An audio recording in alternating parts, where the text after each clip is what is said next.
Hello. Um, a quick share of a subject I have been thinking a lot and I have shared with you before. About 1 week ago, I had this huge need to clear everything, every craft related stuff, all unfinished projects, all my old paintings and sketchbooks and everything. Just throw them out, all my paper, stash, everything. And I was thinking what made me want to do something so drastic, because if I would have cleared my whole house that day, I might have regretted it today. So I did a bit of a soul searching, and this is what I came up with. This is something I tried to do. I enjoy watching people who create these really big composition notebook fatty patties or whatever they call them, and use trash and junk the most beautiful ways. What I have learned is that I am not that person, and I have tried for 6 months now to put everything I find in this book, and I just don't like it. I am not even going to open it, so you don't get upset. There is one page that has a napkin, a very special friend has sent me. I'm going to save that one page and use it somewhere else. Otherwise, I am going to let this go with gratitude, not with frustration, but with gratitude that this project taught me that while I enjoy watching people doing this, I don't enjoy doing it.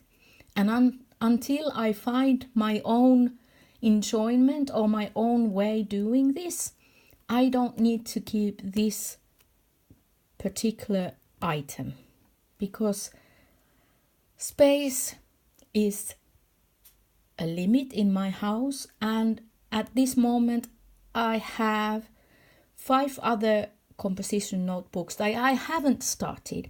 So this is a resource I can easily come back to if I find the need. Instead, I have found out that I love paper, and I would show you my current project, but I just realized that it's under my camera with the stand. But I love different languages and different text types and fonts and graphic design. So I am making something like this, but I will collect only textbooks and numbers, and I have that collection all over my house. So that's what I learned. I love dictionaries, I love old book pages. I use them instead of trying to be something I am not. However, there is something that I am going to keep, and I want to share this with you. This is a bone folder, yes, maybe in English. This is what you use when you work, and you can see this has been used because this is my grandmother. My grandmother used to have these two, maybe some other tools, but this is what is left. My grandmother used to have these tools in her profession. She was working in a newspaper, making the actual newspapers ready to be sent out. And in olden days, they had to cut the papers apart in the newspapers because of the printing technique or something. So this is what she used. And I just made one book using this same utensil. And I was filled with such a joy because I was thinking that my grandmother used this for a living, and it was not probably in these days standards easy living, and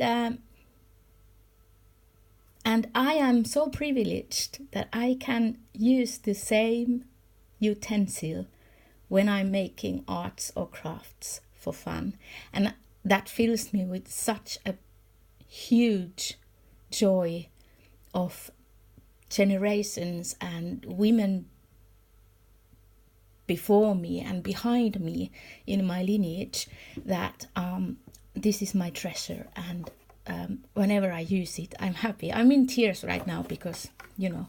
And then I found out that I think this is my grandmother's mother's, or my grandmother's. This tool makes holes when you make lace in a fabric, and you need to make a hole in the fabric that you embroider around. So I can't use this with my books, but I keep it in the same box. The box is from Japan, from when I lived there, so it's also nice. But I just wanted to show you treasure over trash, and I hope I will see you sooner than later.